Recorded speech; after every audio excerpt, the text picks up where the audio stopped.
Greetings, comrades, and welcome to the Rad Gaming Podcast. I'm Pescador. And I'm Jemshi. And in this episode of the podcast, we interview Markstrom, a medical student turned full-time Twitch streamer who's been in the game for quite some time.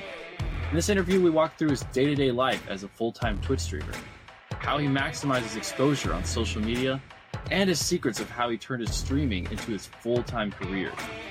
This episode of the Rad Gaming Podcast is sponsored by Cento Fiore. Cento Fiore is a lifestyle fashion brand that sees beauty in cultural heritage and always strives to offer timeless and elegant style. Visit cento-fiore.com to join the family. That's cento-fiori.com.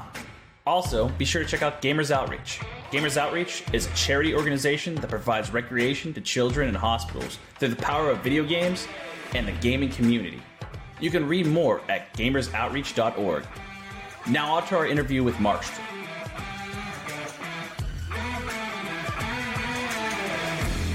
So walk us through, a little bit about yourself, how you got started before streaming. So I had a very interesting path. I definitely didn't expect to be doing this for a living.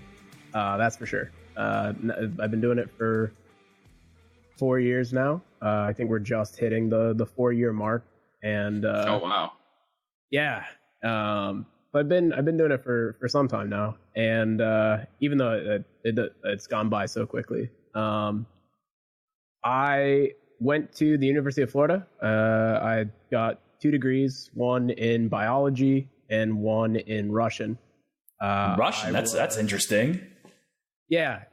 So I did the double major. I actually lived in Moscow for a couple of months. I did some study abroad. I studied at Moscow State University, and which was an incredible experience. So I definitely didn't expect to be full-time broadcaster, 4 or 5 years later, that's for sure. So I graduated in 2013, and I was working full-time in a biomedical research lab, studying for the MCAT and planning on going to medical school. So I went through the entire application process. Because I did the double major, I had to do the MCAT later. Usually people do it during school. So my entire application was set back. So during this time, I was working full time, like I said, doing the biomedical research in a neurology lab. And, it was something to put on the resume at the time. I didn't plan on doing research. I just wanted to, go to medical school, and that kind of thing is important to have that kind of experience. Right? Yeah. So I really didn't have any friends still around at the time. Most of them had completed, right? We'd all finished our bachelor degrees, and a lot of them went on and did other things. They'd go to school, they'd go to job, depending on whatever it was. And I just didn't have anybody to play video games with. That's really what it came down to. For 4 years, I had a roommate that I would sit and we would, couch co-op stuff. I've been gaming my entire life, and it's always been a very cooperative experience. You like the social very aspect of social gaming? That's always what it's been about for me, at least. I think literally any game out there, even if it's a single player game, is better enjoyed in company. I'd have to agree. To be able to share that with somebody is fantastic. And I didn't have anybody to share that with, really. And I ended up thinking that I wanted to play through Fallout New Vegas. And I just never had the opportunity. I thought, hey, I got some spare time on my hands. I'm going to check this out. And because the application process is just so long that there were these periods where I wouldn't be filling anything out. I wouldn't be going on interviews for this period of time, like months at a time. And just, my job was very, when I leave, I'm done. And so I had all this free time to game, which I was not upset about. Definitely took advantage of. So I thought to myself, okay, I don't have anybody to play with like I usually would. And I really want to mod it, but I don't have any idea how to mod. I don't really know how this works, Nexus Mod Manager and all that. Like, this is kind of complicated. Let me try and figure this out. So I thought to myself, hey, I'm going to stream this. Like, I'm familiar with Twitch. I've been watching ever since Justin and many of the other services that used to exist. And so I thought, hey, I can figure this out. Let me figure out how to stream. Maybe somebody stops in, helps me with the modding. And they also, they kick back, relax, and it's basically like I'm couch co-oping. That was my thought process at the time. And sure enough, a couple of people came in. That community is super ride or die. They were super helpful. And I got hooked very quickly. So I ended up beating the entirety, I think, of Fallout New Vegas in maybe like 2 weeks. Like I near 100% in like 2 weeks. Holy cow. I streamed all of it. And the same people kept coming back because they wanted to see the playthrough. And that was really cool to me. Really cool. And I decided, you know what? Like, I'm going to I'm going to try to play some of the games that I watch other people play, right? I used to watch a lot of Daisy Standalone. That was very popular back then. Yeah. And, I would watch a lot of the OGs play that. And I decided, hey, maybe I try to stream this as well.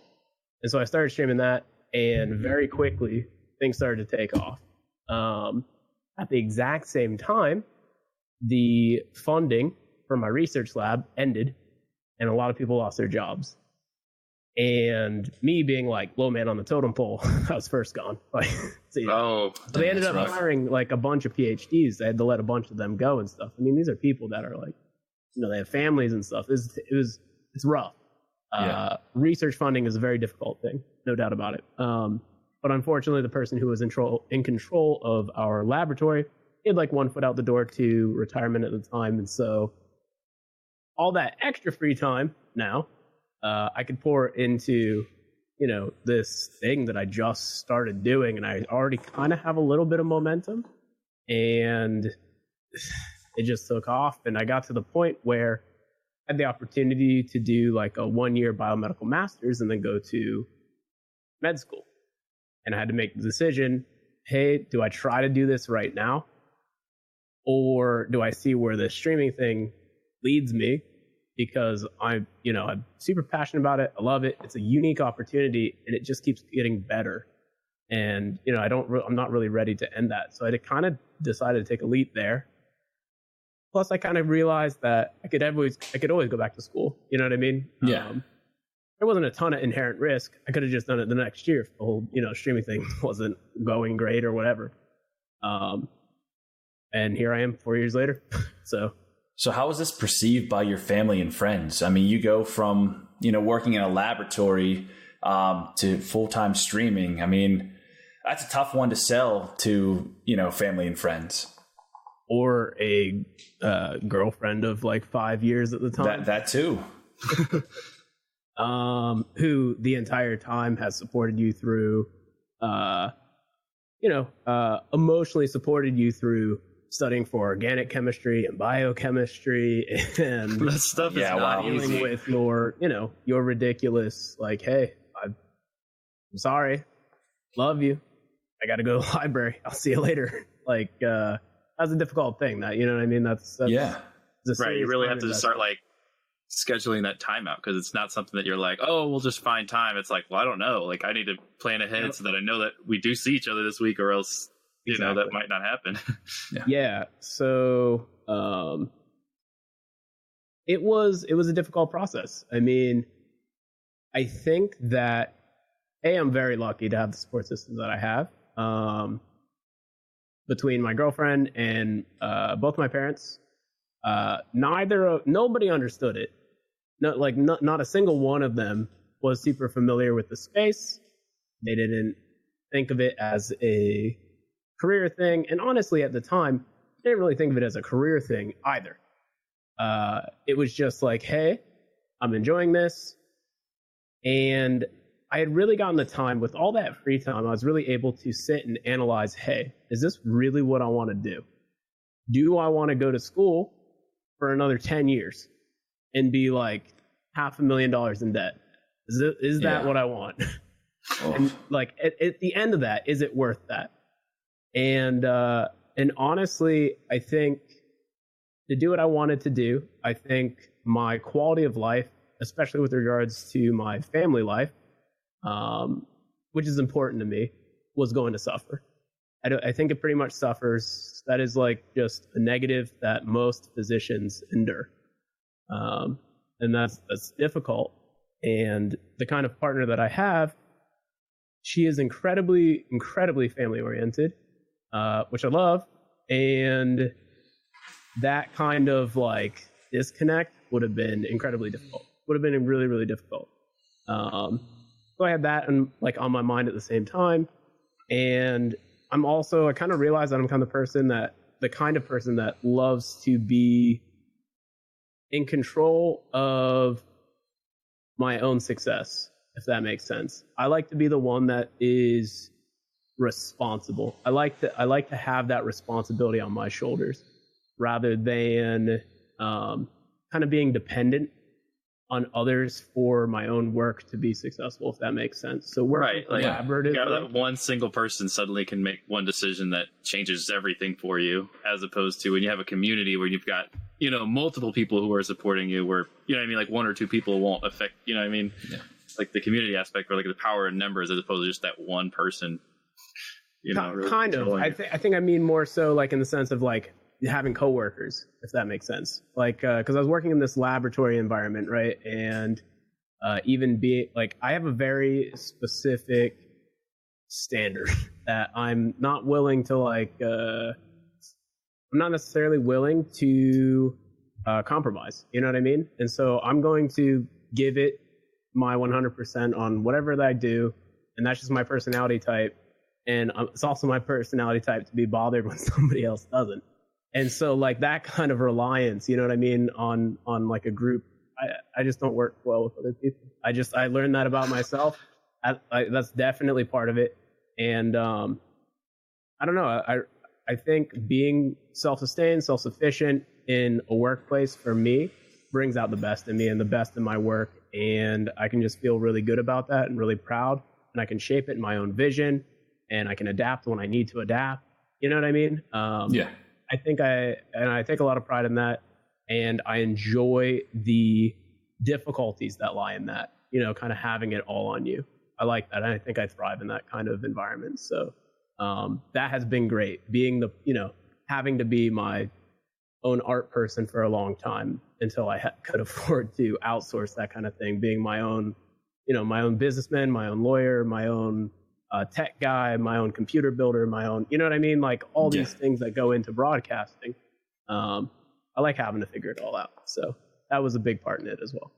So you had this vision, I guess, of you becoming a full-time streamer. You wanted to do this. You stream Fallout New Vegas. You did a pretty good job. You got everyone back in there that basically was there watching from the very beginning. What was the next step that you went to? So transitioning into DayZ Standalone was interesting. It was a game that was it is a game, like the DayZ mod itself is a game that launched a lot of careers. I think this was a very lucky thing for me to jump into a survival shooter like this, because I think it's the perfect kind of game to showcase somebody's personality and their skills as a broadcaster. And the reason for that is because it has very, very intense action followed by massive, long, dull moments with nothing going on. A lot of movement, like a lot of running around the map, a lot of looting. And during this time, you really get to interact with your community. You really get to spend time learning how to be an entertainer and not being reliant on the game for all of the action. And that has shaped the kind of streamer that I am, and it has also shaped the kind of community that I've created. We are extremely, I'm a very community-based oriented caster, and I would say interaction is probably my best trait as a caster. That's like what I do best out of, anything, whether it's being funny, being really good at a game, or interacting. Interacting. Is that something you did intentionally, or was it something I think it's a byproduct you learned? I think it's a byproduct of DayZ and the way that the game works, because again, there's not a lot. So I think that was a lucky thing as well, because I think to run a long-term, successful, career-oriented career as a broadcaster, for that to work out for you, you have to be very you have to be very community oriented. I think putting your community first builds a firm and reliable infrastructure to form real connections with the people and understand what everybody does for a living, what they do, like do they have families, how old they are, what they're interested in, and really just to care. Really have like dig your roots deep into each other's lives. That's what ends up making this so much more viable and a lot less volatile than a cast that is built solely on, hey, I play this game at the highest level. To play this game at the highest level, I have to not read chat. I have to not interact. I have to, and then, hey, maybe you catch a hello or two in between rounds and we're back at it. Yeah. That ends up creating a lot of volatile careers for Twitch, in my opinion. And that's a difficult thing, especially when the pressure is put on you to be the absolute top of your game for who knows how long, and then however long that game is successful for. Yeah, that sounds stressful too, because you've got to because you have to always be on the top of the game. You got to know, how what other people are like, how are they playing, and all kind of like you're analyzing your own gameplay, and you just can't ever sit back and relax, which is what a lot of people really enjoy when they get to see you kind of relax and just hang out with them and chat, and it's the best. And I think I think this goes for gaming, but also for Twitch in general. Like, people are there to kind of leave their stresses behind. Right? I mean, that's kind of the idea. And if you're constantly super tense, just trying to play your game at the best, and you're stressed out the whole time, then that's not always the best environment for the people that just want to kick it. You know what I mean? Yeah. And instead of having to worry about that kind of pressure, I get to wake up super excited, ready to hang out with all my friends every single day. And I'm just so incredibly grateful and lucky to have had that kind of organically create itself. I say this time and time again. I think one of the things I was super lucky with is not only the kind of game that it was as a survival shooter, but also the kind of people that showed up to the beginning. There were a few people who, and I don't know if this is, when I talk about this in my community, they say that you kind of inspire this, you kind of you have people gravitate to you that are like you, that blah, blah, blah. I don't know if that's true. I honestly think that it was kind of a luck of a draw. Like, there was I would say 5 to 10 community members that were all very similar, that kind of came to the community very early, that is 100% responsible for shaping the quality of community member that we still have today, 4 years later. And that just kind of built upon itself, people who are just there to genuinely have a good time and to interact in a meaningful way. So super thankful to have that kind of group of people around me. It just makes everything so much easier. And all those decisions were kind of made for me right off the bat, and they ended up being a couple of the things that ended up making it as successful as it is. So you went from working in a lab that you didn't bring home your work to streaming. And from what I understand and what we've gathered from other, interviews that we've had with other successful streamers, is there's a lot of work that goes on behind the scenes of just streaming. Did you kind of regret it in some sense that you had to have so much interaction afterwards and so much stuff that you had to do after the stream? I think when what you do is also, I know this is so cheesy, but when what you do is your passion, you don't feel like you work. Now it gets to a point where you recognize how much you can be doing. The more and more that you learn, and the more you get the intricacies of what needs to be done on a day-to-day basis to continue to grow and succeed, then some things can feel like work because you're putting in 14-hour days. And I'd say that's probably what I do on the daily. I'd probably put in a 14-hour day every day. But at the same time, so much of that is spent just truly enjoying myself. The majority of that, hands down, is spent enjoying myself. It's never been a concern. It's never been a regret. It's been somewhat of a struggle to be able to put it down when I need to. There's no doubt. It's the opposite problem where you feel like you work more than you should. Not really work, but you're just enjoy, you immerse yourself into it. Yeah, I recognize that when you, especially just working from home and you're still in the same environment, like this room is also where I spend my leisure time, a lot of it, right? If it's not here, then it's downstairs, on the couch, or it's out, out to dinner, a bar, whatever, with my girlfriend. And when you spend a lot of the time inside, it's hard to separate it, right? So like if I'm sitting in this chair, I'm thinking and I'm constantly reminded by like my boom arm and my microphone and my ring light and what I mean, like all the stuff behind me, that there are things that I can be doing. That's hard.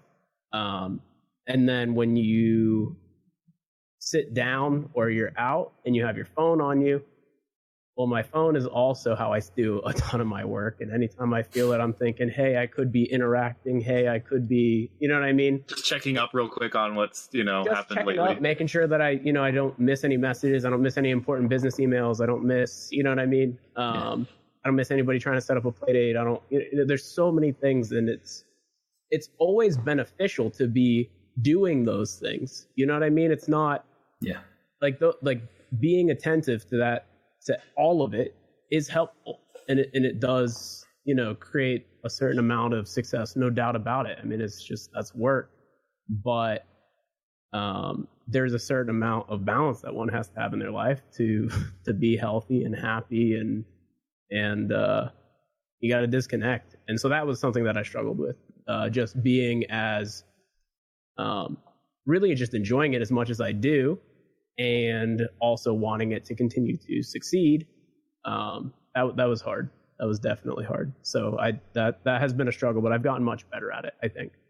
So you said there's some intricacies that went with success, I guess, outside of streaming. What would you say that those intricacies were that you did on a regular basis that helped contribute to your success? Well, I think some of those things have changed since even when I started. I think today it's different than it was then. I would say that 4 years ago, it was much more possible to organically grow on Twitch. There was simply less broadcasters. There were less people to soak up viewers. I mean, it's one of those things where I would say today, everybody's a broadcaster. Everybody who owns a Twitch account is basically a broadcaster. Everybody does their share of hobby broadcasting these days. Everything is so accessible. Products are made so accessible for the sake of streaming. And that's a beautiful thing. It really is fantastic. But that has made an incredibly, depending on how you look at it, well, regardless of how you look at it, it's a competitive environment for the sake of viewership. If you intend on making this any kind of career, it's very difficult to grow and build a community in the current landscape of Twitch. Way more so than it was 4 years ago. So 4 years ago, I wasn't doing nearly as many things as I'm doing now. I think that you have to, in today's day and age, if you're starting out or if you are trying to grow, you have to be doing things outside of the platform. It is so important. You have to be building a social media simultaneously, multiple, whether it's, Twitter and Instagram being like definitely the two main important ones. You have to be creating YouTube content. That is and the thing is YouTube to a certain amount is demonized based on their business practices, some of the, demonetization, the ad revenue preference, like their preferential treatment towards people who buy their ads versus their content creators. Yeah. All of the things that exist are a shame. There's no doubt about it. But at the same time, you have to be willing to put hours and hours into creating content that highlights what you do. It's almost like creating a portfolio that's always there, because Twitch VODs don't last forever. 60 days is 60 days, and that's if you're a partner. I think it's like 30 if you're not. Right. And you are able to connect with people at all times of the day. You have to be able to have that right now, I think. Nobody's at their best when they stream 12 hours a day. That's terrible for you, I think, mentally and physically. I don't think that more time on Twitch is the answer, and I think a lot of people fall into that trap, and that goes poorly. I think if you can put in the most entertaining, for a newcaster, I don't even think this is possible because you just don't have the skills. You haven't honed those skills yet. But even for like a career broadcaster, I don't think it's healthy to like be putting in more than like the most entertaining 6 to 8 hours that you can every single day. If you can do that, that's amazing. But that's like kind of the limit, I think, for a lot of people to truly be entertaining. Now, of course, there are exceptions. There's no doubt about it. We see some people who are just machines. Oh yeah. But that rest of the time can be spent doing so many things that are useful. And I think YouTube is a big part of that. Granted, you're not going to see money from YouTube, to be like 100% frank, like unless you are way up there. That's just not so. Like, it's difficult. You have to be able to be willing to put in that foundational work that's not going to be able to be monetized just for the sake of connecting with people at all hours of the day, because that drives so much new traffic and so many new faces to your Twitch broadcast, and that makes every single Twitch broadcast better than the last, guaranteed. And I think that's lost on a lot of people. So I think it's important to try and create as many. If you're going to try and do this as a career, you have to understand that like there's obviously this idea that like, oh, you make that Twitch money, you make that YouTube money. I think we've all heard that expression, right? But yeah, it is one of the more volatile careers, hands down. As a Twitch broadcaster, you are literally working for tips, and that's it. Like, there's nothing else to it. You are working for tips, and whether that's like somebody's like, hey, here's a tenner, I'm really enjoying myself right now, or if it's their monthly $5 subscription, I still look at all of it as tips. You know what I mean? Yeah. You're an entertainer, and there isn't an admission price. They're not paying a ticket. You know what I mean? We are literally giving out free content for everybody to enjoy at any time. You don't have to pay a dime, and that's awesome. That's a beautiful thing, because there's so many things that a community member can contribute to you in your community as a person without having a penny in their wallet. You know what I mean? Yeah. They're giving you their time, and that's great, but their time doesn't always pay a bill. And so the more avenues of revenue, the better, no doubt about it. I guess like probably at first, yeah, I think like at first you want to try to solidify, like just try to, if you're like, I guess like you don't want to spread your resources too thin. It's not about monetizing, or at least it shouldn't be. But as far as the way that I look at it, I think that especially today, nobody starts with the idea of, hey, I'm going to do this for a living. You know what I mean? It's almost impossible to think that way and be successful, because the amount of work that you have to put into it, like my day-to-day. So obviously I get a lot of people who come in who say that kind of thing, or they say, hey, how do I do what you do? Really cool. It's amazing. I'm very thankful to be able to do it. But you always have to hit them with the cautionary reality of it, is that, it's a difficult thing. It's something that not everybody is going to be super cut out for. And it's hard because you want to give them a good advice, but you don't want to discourage them from. You never want to discourage them, because who knows? They could be like they could be the next who to throw out. Shroud. They could be the next Shroud. Who knows?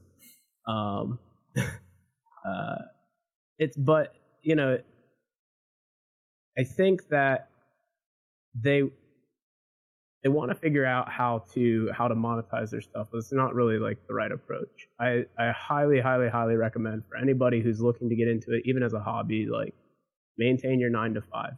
Maintain your 9 to 5, because there's still so much that you can do in the rest of the hours of your day that, you know what I mean? Like if you sleep for 8 hours a night, like break down your time. Like I'm really big on time management. So if you sleep for 8 hours a night, right? Super healthy, great for you. Most people don't.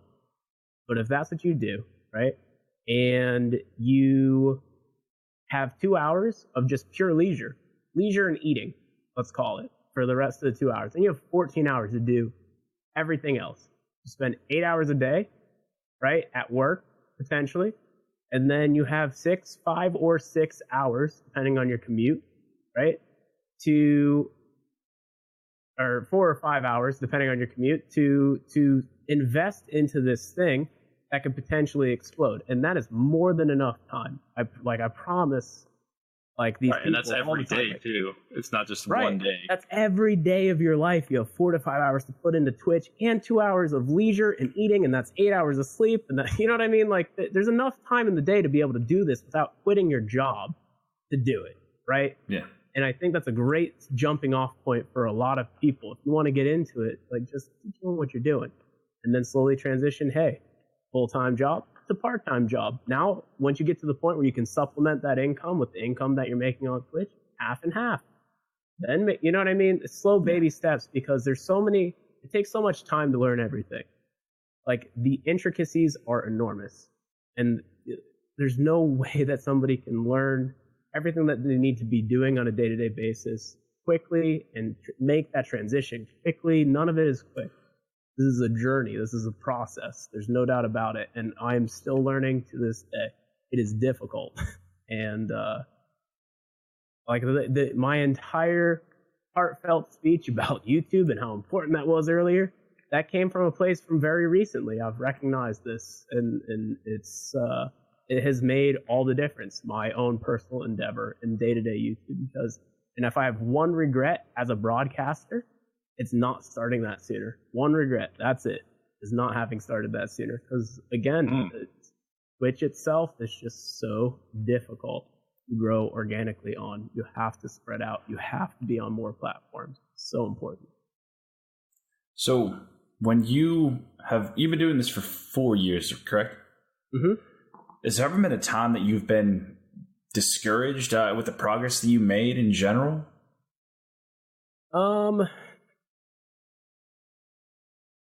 I would say that I'm never content in my own abilities.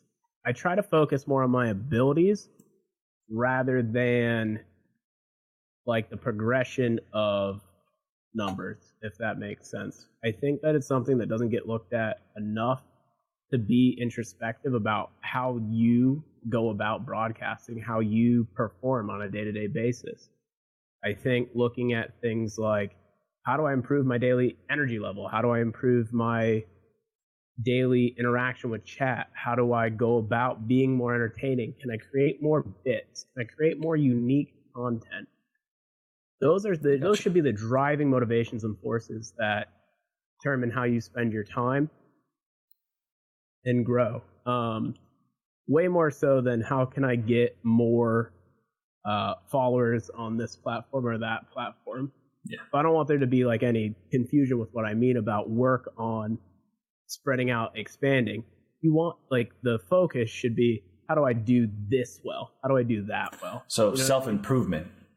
Yeah, absolutely. And I think that I wouldn't say there's necessarily been a point to answer your question. I don't think there's necessarily been a point where I've been disappointed because I won't let it get to that point, right? I try to keep myself. Sounds like you've been pretty smart about it. You've always made sure that you aren't like, because I think you would get stressed out or discouraged at any point if you were like not really thinking about it. Like it always seems to be on the front of your mind to like, I can't, this is not something. You have to stay ahead of something like that. I'm a big believer in that. I think that like being hyper aware of like the things that are happening in your day to day, like that impacts everything, and your outlook on how you're doing in general. I think there's a lot of people beat themselves down about like the littlest things, like, hey, I had a 2-follower day today. Well, let me tell you something, that can still happen to me. at this point. Like, I don't. Absolutely, 4 years later, I can still have a 2 follower a day, maybe. But if you think that that's what I'm going to look at to define like my day, you're crazy. You can't do that. You're literally picking one thing from your entire day to define how you feel leading into tomorrow.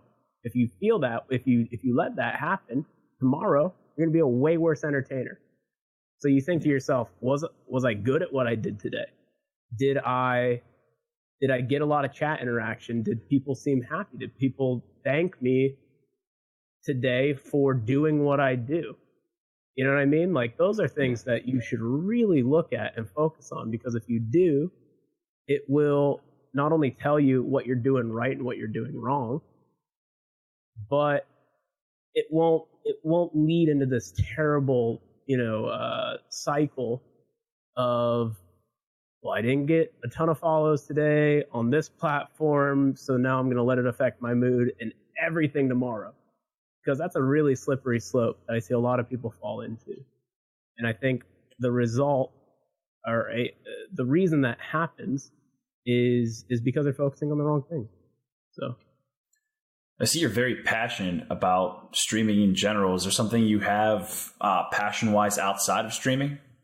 Yeah, absolutely. I mixed martial arts. I was big into growing up. I still am. I haven't trained in some time, but that has been like one of my biggest like lifelong passions. I started when I was like 8 years old, and I trained into my early 20s. We just moved a year ago, actually, and this is busy streamer life talk, but I feel settled now a year later, and to the point where I can try and like work that back into my schedule. So that's one of my big goals this year, is to get back and consistent into training. So I'm really looking forward to that. So that's one of my biggest things, and I guess that also ties into just like health and fitness in general. I'm a big believer in like healthy body, healthy mind, and I think that they are super symbiotic, and it is almost impossible to succeed in anything in your life if you're not focused on both of those, because if one gets neglected, the other will suffer as well. So what style of martial arts did you train in? Yeah. So I did Taekwondo. I got my second Dan, which is a second degree black belt in Taekwondo, and Brazilian Jiu-Jitsu. So I've also trained Krav Maga and some Muay Thai and different kickboxing, little things here and there on the side, but those were my two main ones. Krav Maga, isn't that like, what was it? Like, didn't they like find ways to kill you with the most random objects? Isn't that what that is? I'm sorry if I'm incorrect. I just... Okay. Krav is Israeli self-defense. It's used in like the Israeli military. Yeah. It's very practical. It's extremely practical. It's real life self-defense. Do anything that you have to do to get out of a situation as least damaged as possible. It's probably the best way to put it. So, it's if there's like one most applicable day-to-day fighting scenario martial art that you can go take to defend yourself, it's probably Krav. What is the most insane move that you've seen? Because I heard some pretty crazy stuff coming out of that area. It's funny. To be honest, it's probably the most hands down applicable. There's nothing like wishy-washy about it. There's no. No, that's not what I was. Sorry, that's not what I was. I just more or less. I know my one friend. He did Krav Maga, and he said that he used they showed him how to use like a chair leg. So that's what I was like getting at. I'd say we did a lot of prop training. I mean, with Krav, it's. At least the way that I was taught Krav, it was very super practical. There wasn't like, hey, like here's how to kill a man with a. Okay, I was just wondering because that's what he said. Basically, what it was. So. Yeah, like I said, it's a lot of the way that it's taught is basically, hey, you're walking to your car. This is like. You get attacked in this way. This is like, absolutely what you need to do to like get away from this person. And I mean, it's all very, very applicable stuff. There's some weapons training, against knives and guns. You absolutely have to, if that is your only option, kind of thing. Yeah. But yeah, so it's funny just because there are things in a lot of other martial arts like Taekwondo, which I took for a long time, that are not applicable in day-to-day fighting at all. Like a lot of very flashy things. Taekwondo is way more of an art form than anything else, rather than self-defense. But they all have their merits, and I think it's really important. I think that's why mixed martial arts has taken off as just MMA, because they all have their strengths and weaknesses. So to really be a well-rounded fighter, you have to train multiple. So yeah, absolutely. You did this for 4 years. You've had to experience some crazy incidences while streaming. Sure. Do you want to share one of those, or maybe a few of those instances where something crazy happened to you on live stream? Not so much like IRL stuff.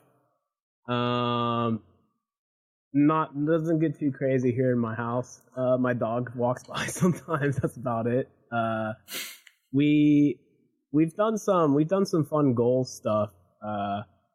I would say, like, in the last year, I had to eat fermented herring. If you're familiar, surströmming is a Swedish dish. My name is Markstrom for my handle, so I naturally get a lot of Swedish viewers. It's a very Swedish name or Scandinavian name, and so this was like something that they always joke about, like, have you tried this? Because it's like a Scandinavian delicacy. Quote unquote. Disgusting. Honestly, there is not a smell on God's green earth that I've ever experienced like this. Horrendous. I'm in. It's so bad that you have to, because I eat raw fish. I'm from Florida, so I fished a ton. Been around fish. Fish doesn't bother me. There's nothing about a fishy smell. I've gutted fish many times. It's not like that. When it's fermented, it is on a whole other level. You have to open this container underwater, outside. You cannot do it in a house. Does it say that on the directions or something to open it underwater? Oh my god, that already spells disaster. Yeah. And there are leases for places that people rent in Sweden that specifically says in the lease that you cannot open surströmming inside of that apartment. It's against your lease terms. That's how bad it is, and that's how it will embed itself into your surroundings. So it's like smoking, but with like fermented fish, basically. Yeah, exactly. So I had to open this outside, underwater, in like a massive bucket. I had to take the top off, and you pull it out, just a full fish. I cut the head off. I cut a fillet. I gutted it. I pulled the bones out, and I ate the fillet, just into my mouth. Because this was it was like a goofy sub goal, and I'll be completely honest, I had no idea it was like this. I had no idea it was as bad as it was. Yeah, mistakes were made, but I'd say, yeah. I had to man mode it at that point, and so I just had to mean mug the camera and eat it and be like, yeah, that wasn't so bad. And then I ended stream, and porcelain train. I kept it down, but it was awful. It was awful. That was the grossest thing I've ever eaten. So there's been things like that. There's been crazy moments where so I actually won the first ever North American PUBG game ever that was held for broadcasters. So that was pretty massive. Really, that's awesome. Yeah, it was. So so coming from DayZ, the lead developer for PUBG, Brendan, aka PlayerUnknown, he was very close with a lot of the DayZ guys. I met him through them, and I kind of knew about PUBG before it was coming out.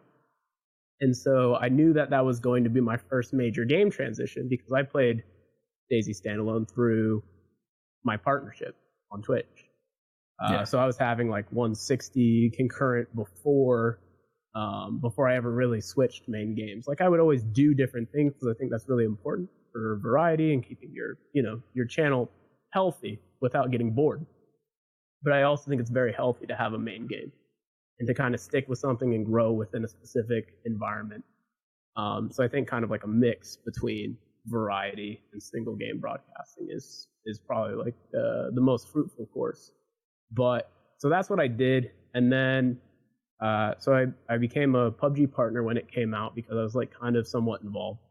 And I got invited to do this charity tournament, which was actually with Gamers Outreach, and they hosted the very first PUBG Invitational. And so it was a duos tournament, which was a lot of fun. We raised a ton of money for charity, which was fantastic. It's awesome. And I ended up winning the first game by blowing up a vehicle. I killed a bunch of people with my partner, and then it was a 2v1, and my partner got killed by the last person, which was Lyric. And then I blew up the vehicle that he was using as cover for the win, and that was incredibly epic for me, especially at the time. Like I didn't have the level of success that I do now. Not that that is anything compared to Lyric probably ever. But yeah, that was big for me, like in my mind at least. And I would have put down PUBG for the rest of my life if I like that. I would have walked out on that. And that's the mic drop of the century right there, man. It felt like it. We ended up getting second total in the tournament, which was really cool. It was fun. It was only like a 3-game thing, and it was for charity, but I loved it. It was good. And then I transitioned to PUBG as my main game for a while. And I ended up doing shoutcasting for PUBG as well, which was a lot of fun. That was a cool experience. I really enjoyed that. That tournament itself actually led to a bunch of opportunities through Gamers Outreach, who I work with very closely now. Sorry, can you maybe walk me through what that is exactly? Sure, absolutely. So Gamers Outreach is a charity organization that raises funds for they make mobile gaming units that can be wheeled in and out of hospital rooms for kids. Oh, that's awesome. And okay. It's sick. They are fantastic units. They are equipped with dope BenQ monitors, and they have a console in there with a couple of controllers, and they're on hydraulic lifts, so that no matter what the kid's situation is, whether he's bedridden or he's in a certain position because he's receiving treatment, you know what I mean? Yeah. It can adapt, and they can chill out. And to be able to provide kids with that kind of escape or that kind of normalcy to just chill and play video games while they have to go through like the absolute BS that they have to deal with while they're hospitalized with whatever situation they're in, is something I'm super passionate about. Yeah, absolutely. A really great cause. So that tournament actually got me into working with those guys. And the last 2 years we've done what is called Gamers for Giving, which is their annual event in Detroit, or in Michigan. It's at Eastern Michigan University. Yeah. And it's been incredible. So our community shows up incredibly generous every single year. And I think so far we've raised over $70,000 for that organization. That is impressive. Yeah, it's definitely been a very community molding experience.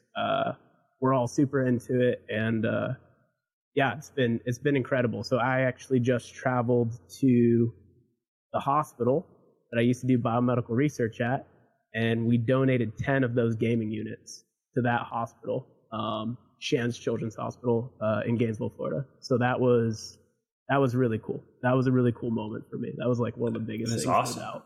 Yeah. To be able to go back there and kind of combine my two life paths, even if it was just momentary, So that was really neat. So if someone wanted to do something with Gamers Outreach, how can you do that? Yeah, so absolutely. At any point, you can raise funds for Gamers Outreach. They will absolutely work with you to make that happen. You can go to their website, I believe, just gamersoutreach.org, I want to say. We can confirm that, maybe. But they're fantastic. And I can say wholeheartedly that they are doing incredible work all around the United States. They're working on going international with a lot of the stuff and these gaming units.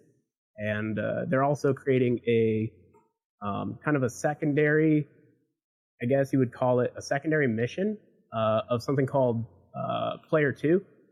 And the idea is that it gets people who want to be volunteers for the local hospitals that have these units to come help the actual hospital workers, like use them, figure it out, set it up, make sure that the kids are good, make sure the kids have somebody to play with. Like all of those things are, so it's like kind of a support system organization for Gamers Outreach itself, which is really neat. So that's something that they're working on launching now as well.